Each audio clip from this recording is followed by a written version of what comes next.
صحیح مسلم میں حدیث ہے کہ گناہ مؤمن کے لیے ایسا ہے جیسے اس کے سر پہ کسی نے پہاڑ رکھ دیا ہو، اور منافق کے لیے، فاسق و فاجر شخص کے لیے ایسے یہ گویا ناک میں مکھی بیٹھی تھی اڑا دی، کوئی بار ہی نہیں اس کا۔ یہ مومن اور منافق کے اندر فرق ہے۔ باقی جو کبیرہ گناہ ہیں یہ واقعی صرف توبہ سے معاف ہوتے ہیں، اور جو چھوٹے گناہ ہیں وہ بغیر توبہ کے بھی اللہ تعالیٰ خود سے معاف کر دیتا ہے، اور اس کے لیے اللہ تعالیٰ نے ذریعہ بنایا ہوا ہے نیک اعمال کو۔ اس حوالے سے اگر آپ سورہ نساء کے اندر ایک آیت مبارکہ ہے، بڑی کریٹیکل ہے، وہ غالباً 31 نمبر ہے۔ اعوذ باللہ من الشیطان الرجیم، بسم اللہ الرحمن الرحیم۔ ان تجتنبوا کبائر ما تنہون عنہ، اگر تم ان بڑے بڑے گناہوں سے بچ جاؤ گے جن سے تمہیں منع کیا گیا ہے، نکفر عنکم سیئاتکم، تو اللہ تعالیٰ چھوٹے گناہ ویسے ہی معاف کر دے گا۔ اللہ اکبر۔ وندخلکم مدخلا کریما، اور تمہیں ہمیشہ کی عزت اور اکرام والی جگہ میں یعنی جنت کے اندر داخل کرے گا۔ بڑے گناہوں سے بچنا ہے، وہ بڑے گناہ میں بعد میں بتاتا ہوں کون سے ہیں۔ ہماری بات قسمتی ہے کہ اکثر گناہ بڑے ہی ہیں، چھوٹے گناہ جو ہیں وہ اس کی ڈیٹیل، بلکہ چھوٹے گناہوں کے بارے میں بھی اتفاق ہے کہ چھوٹا گناہ بھی جو ہمیشہ کیا جائے تو وہ بڑے کی کیٹیگری میں فال کرتا ہے۔ ایک اور آیت ہے سورۃ النجم میں، یہ زبردست ہے۔ اللہ تعالیٰ فرماتا ہے نیک لوگوں کے بارے میں، الذین یجتنبون کبائر الاثم، وہ لوگ جو بڑے بڑے گناہوں سے بچتے ہیں، والفواحش، اور بے حیائی کے کاموں سے، الا اللمم، ہاں مگر کبھی کبھار کوئی چھوٹا معاملہ ہو جائے، الا اللمم کو اللہ نے بھی چھوڑ دیا ہے، بڑے گناہوں سے بچو۔ ان ربک واسع المغفرہ، بے شک تیرا رب وسعت والا ہے مغفرت کے اعتبار سے، ہوا اعلم بکم، وہ تو تمہیں اس وقت سے جانتا ہے، اذا انشأکم من الارض، جب تم زمین سے اگے تھے۔ ہائے ہائے ہائے، انسان بھی زمین سے اگا ہے، کیونکہ انسان جس منی کے قطرے کی پیداوار ہے، وہ منی کیسے تیار ہوتی ہے؟ اس خوراک سے جو زمین سے نکلتی ہے۔ کدھر تک اللہ تعالیٰ نے بات کی ہے۔ وَإِذَا أَنْتُمْ أَجِنَّةٌ فِي بُطُونِ أُمَّهَاتِكُمْ، اور جب تم ایک چھوٹے سے ایمبریو اور جنین کی شکل میں ماں کے پیٹ میں ہوتے ہو، وہ تو اس وقت سے تمہیں جانتا ہے۔ فَلَا تُزَكُّوا أَنفُسَكُمْ، تو مت کہا کرو میں بڑا پرہیزگار ہوں، هُوَ أَعْلَمُ بِمَنِ اتَّقَىٰ، اسے خوب معلوم ہے کہ کون کتنا پرہیزگار ہے۔ اور جو خدا آپ کو زمین سے اگتے وقت سے، اس ایمبریو سے لے کر پیدا ہونے تک اور مرتے دم تک جانتا ہے، اس سے کوئی چیز چھپی ہوئی ہے؟ تو اس میں بھی آیا کہ لبم، جو چھوٹی موٹی چیزیں وہ اللہ تعالیٰ معاف کر دے گا، لیکن بڑے بڑے گناہوں سے بچنا ہوگا۔ اور ایک اور میں کریٹیکل آیت بتا دوں، یہ تو کہتے ہیں نا جناب وہ توبہ بس کر لیجیے، خالی کھلی توبہ نہیں ہونی چاہیے، اللہ تعالیٰ خالی کھلی توبہ کو نہیں مانتا۔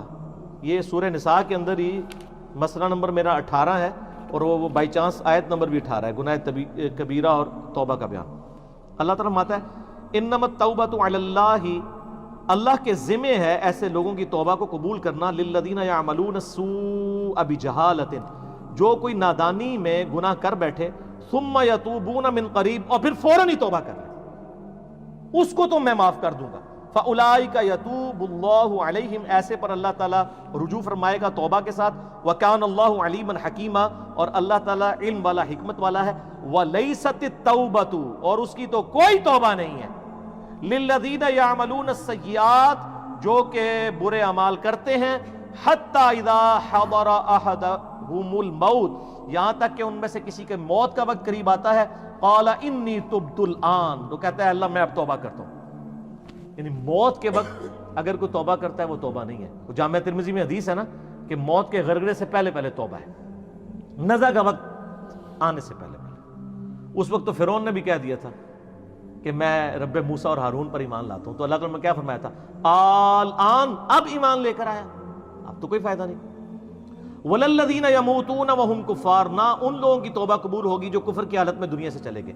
اولئک اعتدنا لهم عذابا الیما، ایسے لوگوں کے لیے اللہ تعالیٰ نے دردناک عذاب تیار کر رکھا ہے۔ اب رہ گیا یہ گناہ آٹومیٹکلی کیسے نیکیوں سے معاف ہوتے ہیں، اس کا ذکر بھی اللہ تعالیٰ نے سورہ ہود کے اندر کیا ہے۔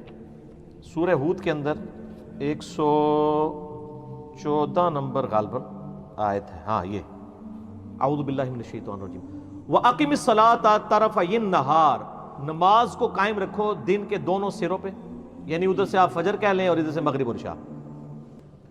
وَزُلْفًا مِّنَ اللَّيْلِ، اور رات میں بھی۔ اِنَّ الْحَسَنَاتِ، بے شک جو نیکیاں ہیں، یُذْہِبْنَ السَّیِّئَاتِ، وہ مٹا دیتی ہیں برائیوں کو۔ کون سی چیز مٹا دیتی ہے؟ نیکیاں. اور نیکی کون سی ذکر ہوئی؟ نماز. ذالک ذکریٰ للذاکرین، یہ نصیحت ہے ان لوگوں کے لیے جو نصیحت قبول کرنے والے ہیں. اس آیت کے کانٹیکسٹ میں ایک بڑی زبردست حدیث ہے جو بخاری اور مسلم دونوں میں ہے. اس سے ویسے بعض لوگوں نے غلط رزلٹ بھی نکالے ہیں اور اس کی بنیاد کے اوپر وہ ڈیٹس بھی مارتے ہیں کالج اور یونیورسٹیز کے اسٹوڈنٹس. میرا مسئلہ نمبر 106 بہت پہلے ریکارڈ ہے، آج میں اس ڈیٹیل میں نہیں جاؤں گا. میرا یوٹیوب پہ ایک کلپ ہے ویلنٹائن ڈے کے اوپر، اس میں میں نے 17 حدیث بخاری اور مسلم سے بد نگاہی اور اس سے ریلیٹڈ بیان کی تھی. میں آج سکپ کرتا ہوں. بہرحال بخاری مسلم میں ایک حدیث ہے، ایک صحابی نے کہا یا رسول اللہ صلی اللہ علیہ وآلہ وسلم، آج یعنی مدینے کے کنارے پر میں نے ایک عورت کو گلے لگا لیا، نامحرم عورت کو، لیکن میں نے اس کے ساتھ وہ ایکسٹریم تعلق قائم نہیں کیا، باقی سب کچھ کیا، تو مجھے پاک کر دے. تو آپ صلی اللہ علیہ وآلہ وسلم نے فرمایا نماز پڑھو، اللہ تعالیٰ یہ گناہ معاف کر دے گا. اور پھر آپ نے یہ سورہ ہود کی آیت نمبر 114 تلاوت کی کہ نماز کو قائم رکھو دن کے دونوں کناروں کے اوپر اور رات کے اوقات میں بھی، بے شک نیکیاں برائیوں کو مٹا دیتی ہیں. لیکن یہ اس صورت میں جب ایک آدھ دفعہ غلطی ہوگی. اس پہ بھی اجماع امت ہے کہ چھوٹے گناہوں کو چھوٹا سمجھ کے بار بار کرنا یہ خود گناہ کبیرہ اور بغاوت ہے. اس سے ایک واقعہ ورنہ چھوڑ دیا. اگر وہ حضور کو اس وقت یہ کہتا ہے یا رسول اللہ علیہ وسلم ابھی تو معاف کروا لے تو میں پھر جا کے کراں گا، تو پھر آپ کا کیا خیال آگے سے فتویٰ کیا آتا؟ ٹھیک ہے، تو غلطی ہو گئی فوراً رجوع ہے. بخاری مسلم دونوں میں حدیث موجود ہے. آپ صلی اللہ علیہ وآلہ وسلم نے فرمایا بتاؤ اگر کسی کے گھر کے آگے سے نہر بہتی ہو، اس میں 5 دفعہ غسل کرے، اس کے جسم سے کوئی میل اس میں باقی رہ جائے گا؟ صحابہ نے کہا نہیں. تو فرمایا 5 نمازوں کی مثال ایسی ہی ہے. حتیٰ کہ صحیح مسلم میں ایک حدیث ہے کہ اگر بڑے بڑے گناہوں سے بچا جائے تو ایک نماز سے دوسری نماز، ایک جمعے سے دوسرا جمعہ، اور ایک رمضان سے دوسرا رمضان درمیان کے سارے گناہوں کا کفارہ بن جائے گا. آپ کو کہ میں رمضان میں نماز پڑھوں اور اگلے رمضان میں نہ، اس میں پہلے الفاظ ہیں کہ انجینئرنگ پہلے ہوئی ہے. اگر بڑے گناہوں سے بچا جائے تو نماز چھوڑنے سے بڑا گناہ کون سا ہے؟ صحیح مسلم میں 246 نمبر حدیث ہے انٹرنیشنل نمبر کے مطابق کتاب الایمان چیپٹر میں کہ بندے کے کفر اور اسلام کے درمیان فرق نماز ہے. وہ تو بہت بڑی عملاً کفر کی طرف لے جانے والی چیز ہے. ٹھیک ہے، سب سے بڑا گناہ نماز کو چھوڑنا ہے. تو ایک نماز سے دوسری نماز درمیان کے گناہوں کا کفارہ بن جاتا ہے. ایون وہ تو بخاری مسلم میں آتا ہے جب وضو کرتے ہیں تو اس سے بھی گناہ دھل جاتے ہیں. ٹھیک ہے، تو یہ یعنی کبیرہ گناہ صرف توبہ سے معاف ہوں گے، چھوٹے موٹے جو ہیں وہ اس طرح. تو میں نے کہا نا جو کبیرہ گناہ جو ہے وہ بدقسمتی ہے کہ سارے ہی تقریباً کبیرے ہی ہیں، اور اس کے لیے مشکات کے اندر سر ایک چیپٹر موجود ہے کبیرہ گناہوں کے بارے میں، شروع کے اندر ہی. اس میں آپ ذرا پڑھ کے دیکھ لیں. شروع میں ایک وہ حدیث لے کے آئے وہ جو نبی صلی اللہ علیہ وسلم نے آیت تلاوت کی سورۃ الفرقان کی، یہ بخاری مسلم دونوں میں ہے. والذین لا يدعون مع اللہ الہا آخر ولا يقتلون النفس التي حرم اللہ الا بالحق ولا يزنون. 3 گناہ نبی الاسلام نے بیان کیے سورۃ الفرقان پڑھ کے کہ وہ لوگ جو اللہ کے ساتھ کسی کو شریک نہیں ٹھہراتے، یعنی شرک سب سے بڑا گناہ. دوسرا نہ حق قتل نہیں کرتے. تیسرا وہ زنا نہیں کرتے. پھر آپ صلی اللہ علیہ وسلم نے یعنی یہ آیت جو ہے یہ دلیل کے طور پہ بیان فرمائی، اور اس سے پہلے فرمایا کہ سب سے بڑا گناہ جو ہے وہ شرک ہے، اور اس کے بعد یہ قتل کرنے والا، اور پھر اس طریقے سے زنا. اچھا، اس کے بعد ایک بخاری میں حدیث ہے کہ بڑے گناہوں میں والدین کی نافرمانی، قتل کرنا اور جھوٹی قسم اٹھانا. سر گنتے جاؤ، یہ صرف بخاری مسلم میں جو بڑے گناہ آ رہے ہیں، صحیح ضعیف کا چکر ہی کوئی نہیں، صرف بخاری مسلم. پھر بخاری اور مسلم کی ایک حدیث ہے کہ جھوٹی قسم اٹھانا گناہ کبیرہ ہے. پھر اگلی حدیث پھر بخاری اور مسلم کی ہے کہ 7 کبیرہ گناہ ہے. اللہ کے ساتھ شرک کرنا، جادو کرنا، قتل کرنا، اللہ کے حرام کرنے والے کو حلال ٹھہرا لینا، سود کھانا، یتیم کا مال کھانا، میدان جنگ سے بھاگ جانا، اور پاک دامن عورتوں پر تہمت لگانا. لو جی، پھر اگلی حدیث بھی بخاری و مسلم سے، اس میں زنا اور شراب نوشی کے بارے میں آیا کہ یہ کبیرہ گناہ ہے. سر یہ تو بخاری مسلم کی جو حدیثیں ہیں نا، اس میں یہ چغلی، غیبت، ٹھیک ہے جی، وعدہ خلافی، بہتان، آلموسٹ یہ سارے کبیرہ گناہ ہیں. تو لہٰذا کبیرہ صغیرہ میں نا آپ مسلم کی وہ حدیث یاد رکھیں کہ مؤمن کے لیے چھوٹا سا گناہ بھی ایسا ہے جیسے اس کے سر پہ کسی نے پہاڑ رکھ دیا، اور منافق کے لیے بڑے سے بڑا گناہ بھی ایسا ہے جیسے ایک مکھی تھی تو اڑا دی. یہ کیلکولیشن، یہ میتھمیٹکس تو ہے نہیں ہے. اللہ تعالیٰ تو ایک چھوٹی سی بات پہ بھی پکڑ لیتا ہے. ٹھیک ہے، لیکن یہ نہیں کوئی بتاتا. ہاں یہ ضرور بتاتے ہیں سر وہ بخاری مسلم میں حدیث ہے، وہ ایک بڑی فاحشہ عورت تھی، اس نے ایک دفعہ اپنے موزے میں ایک کتے کو پانی پلا دیا. اللہ چاہتے ہیں نہیں غلطی بخش دیتا جی، اس کو تو بخش دیا ہے، لیکن یہ قرآن حدیث میں کہیں لکھا ہے کہ فاحشہ عورت یہ کام کرے گی تو وہ بے شک فحاشی کرتی رہے میں بخش دوں گا؟ وہ تو ایک واقعہ ہے. تو سر ایک اور واقعہ جو بخاری مسلم دونوں میں ہے کہ ایک بڑی نیکوکار عورت تھی، ٹھیک ہے، اور اس نے صرف ایک بلی کو قید کر دیا اور وہ بھوکی پیاسی مر گئی، اور اس کی وجہ سے وہ دوزخ میں چلی گئی. یہ نہیں بتاتے کہ چھوٹی سی بات پہ پکڑ بھی لیتے ہیں. اس کو پھر انہوں نے دوسری طرف کیا ہوا ہے، کہتے تائیں تسی کہنا نیکیاں کرنے دا کہ فائدہ ہے، ایک چھوٹی سی گل تے پتہ پکڑا بھی جا سکتا ہے.